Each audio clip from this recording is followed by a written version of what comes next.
aquele inverno não começou com o frio cortante que todos esperavam. Ele se anunciou por meio de um silêncio denso, quase palpável, uma quietude antinatural que envolveu o vasto território soviético nas últimas semanas de dezembro de 1978. Não havia os montes de neve fofa nem o familiar rangido sob os pés, apenas uma terra nua, petrificada pelo gelo, como se a própria natureza tivesse contido a respiração, à espera de algo inimaginável.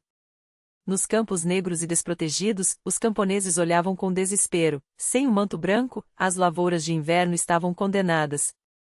Mas até mesmo os citadinos, alheios aos mistérios da agricultura, sentiam no ar uma tensão sufocante, como se o mundo estivesse prestes a se partir ao meio. Os mais velhos balançavam a cabeça, murmurando que aquilo não era normal. O ar havia se transformado em algo cristalino, vibrante como uma corda esticada ao limite, pronta para arrebentar. Tão puro que distorcia as distâncias, objetos longínquos pareciam ao alcance da mão, enquanto os sons ecoavam por quilômetros, rasgando aquele mutismo opressor. Não era a calma antes da tempestade. Era o prelúdio de algo sem nome, sem precedentes. E se aquele silêncio aterrador não fosse mero acaso? E se não se tratasse de um capricho do clima, mas do efeito colateral de algo muito maior e cuidadosamente oculto? Uma primeira fase de um experimento que escapara ao controle. E se aquela terra negra, desprovida de neve, fosse apenas a tela em branco onde uma mão invisível se preparava para pintar o retrato de um apocalipse gelado?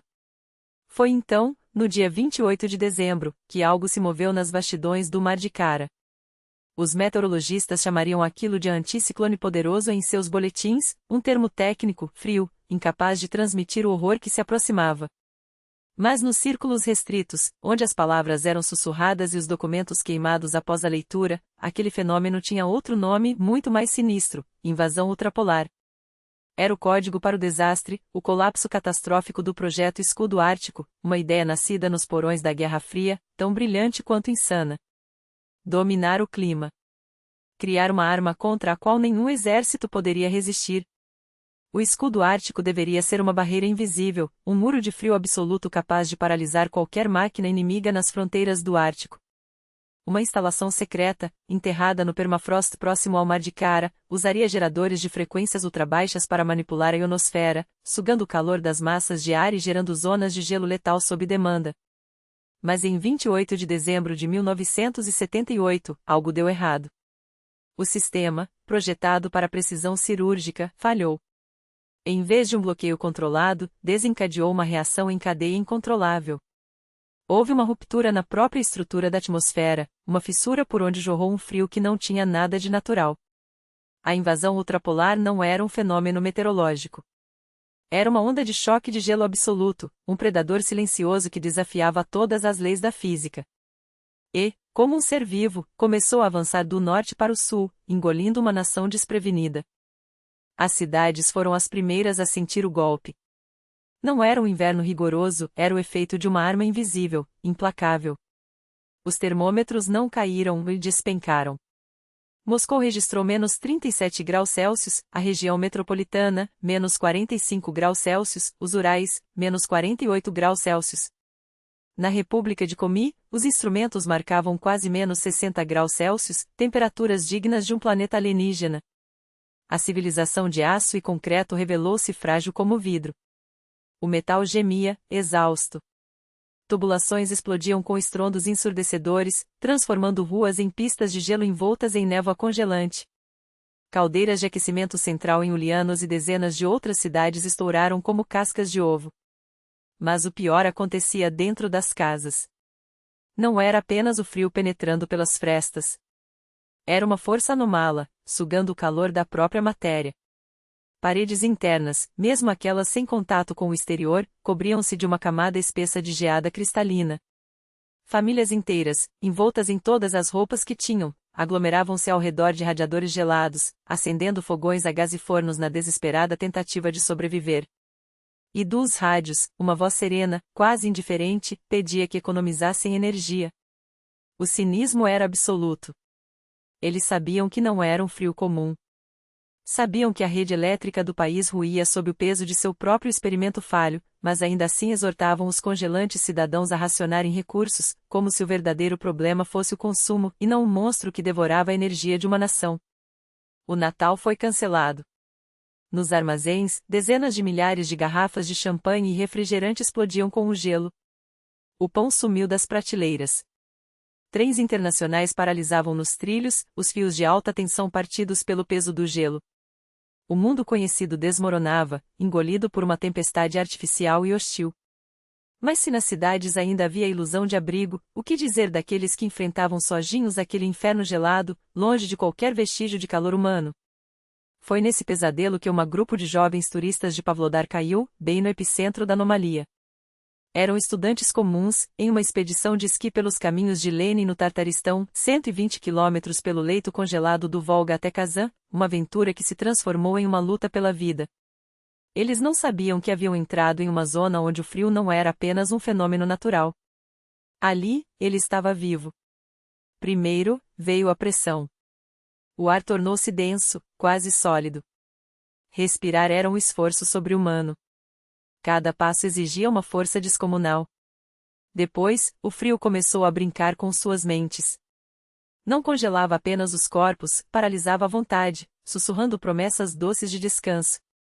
Alguns juravam ver luzes de uma aldeia à frente, outros ouviam vozes chamando por seus nomes. Era uma entidade predatória, inteligente, que queria apenas uma coisa: que parassem, se sentassem na neve e nunca mais se levantassem. Quando avançar tornou-se impossível, a professora que liderava o grupo tomou uma decisão desesperada: enviar os 2 alunos mais fortes em busca de ajuda. Sua jornada de volta foi uma batalha contra uma barreira invisível, uma força que os puxava para baixo a cada segundo. Seu resgate não foi sorte, foi um milagre. Com as últimas forças, encontraram uma cabana abandonada de um guarda florestal, onde, na manhã seguinte, um tratorista local os descobriu quase sem vida. O que se seguiu foi uma operação de salvamento hercúlea. Policiais em motos de neve rompiam um muro de gelo, resgatando os adolescentes um a um. Uma enorme fogueira, acesa à beira do rio, tornou-se o primeiro refúgio de calor humano naquele reino de gelo artificial. Mas até esse milagre teve seu preço. Uma das jovens não resistiu. Sua vida se apagou naquela armadilha congelada.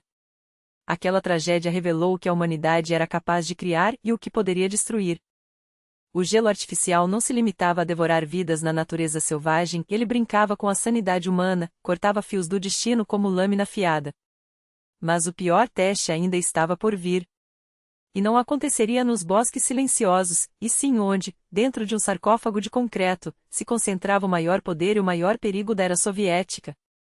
Na noite de Réveillon, quando toda a nação deveria estar celebrando, o coração industrial dos Urais tornou-se o palco do ato final dessa tragédia congelada. A usina nuclear de Beloirsk, orgulho da ciência soviética, balançou à beira do colapso. E não foi um acidente. Foi um ataque direto. O frio anômalo, que havia transformado a região de Sverdlovsk em um deserto ártico com ar sulfuroso e cortante, golpeou o ponto mais vulnerável. A diferença de temperatura era tão antinatural, tão brutal, 47 graus Celsius do lado de fora e o calor infernal das máquinas no interior, que uma viga de concreto armado não resistiu. Não rachou. Explodiu sob a tensão interna, desabando sobre o gerador do primeiro reator. Fios rompidos, jorros de óleo incandescente e chamas demoníacas lamberam o teto em segundos. Naquele instante, 2 monstros se enfrentaram na estação. Um, visível, o fogo rugindo, devorando cabos, ameaçando derreter o núcleo do reator. O outro, invisível, o mesmo frio artificial que havia gerado aquele inferno. Os bombeiros que chegaram ao local descobriram-se no epicentro de uma batalha de titãs. Não lutavam apenas contra as chamas, lutavam contra as consequências de uma arma secreta. A água em seus tanques engrossava, transformando-se em gelo. Mangueiras que tocavam o chão congelavam instantaneamente, grudando como solda. Tentavam domar o fogo enquanto o frio paralisava seus membros, sabotando cada movimento. A situação tornou-se crítica quando as chamas, rastejando pelos túneis de cabos, ameaçaram alcançar outros setores da usina. Ao lado das turbinas em chamas, cilindros de hidrogênio aguardavam. Um passo em falso, e a explosão apagaria não só a central, mas tudo em quilômetros de distância. Desligar a eletricidade? Impossível. Primeiro, era preciso parar o reator. Enquanto isso, a equipe, mascarada contra a fumaça tóxica, trabalhava em desespero nos corredores enfumaçados. Então, os bombeiros assumiram um risco inimaginável. Começaram a apagar cabos sob alta tensão, usando uma técnica de jato controlado que oferecia apenas uma ilusão de proteção contra choques elétricos.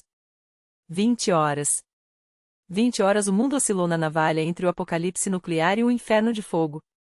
20 horas em que, contra todas as probabilidades, o fogo foi finalmente domado.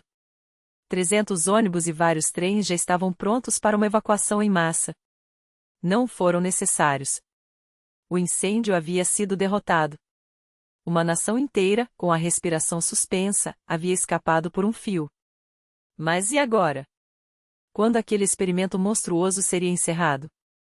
E como fazer o mundo esquecer que aquela Winter havia sido criada por mãos humanas? O desastre em Beloirs, evitado apenas por um milagre, foi a gota d'água. Alguém, lá no topo, entendeu. O monstro que haviam criado escapara do controle e estava prestes a devorar seus próprios criadores. E tão abruptamente quanto começou, o frio começou a recuar.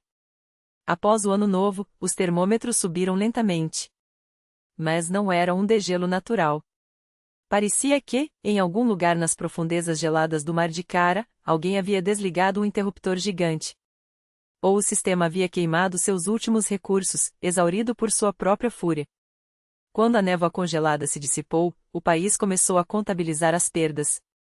Danos incalculáveis à agricultura, pomares inteiros de cerejas, maçãs, peras e ameixas aniquilados. Em 1979, a União Soviética ficou quase sem frutas. Nos relatórios oficiais, isso seria chamado de andano climático e ecológico, uma fórmula conveniente para esconder as cicatrizes deixadas por um experimento falho. Anomalia de frio, a frase perfeita para encobrir a verdade. Uma mentira simples, que todos aceitaram de bom grado. A verdade, no entanto, foi enterrada em arquivos ultra-secretos. Mas, como a água, ela sempre encontra uma fresta. Do outro lado do oceano, em Nova York, o jornal Novoye Ruskoye Slovo, voltado para imigrantes, publicou um longo artigo sobre a possibilidade de uma nova era glacial. Seus autores especulavam sobre o avanço das geleiras, sem imaginar quão perto estavam da realidade. Com uma única correção, não era um fenômeno natural. Era um inverno artificial. Hoje, olhando para as cicatrizes daquele inverno, permanecemos com perguntas que talvez nunca tenham resposta.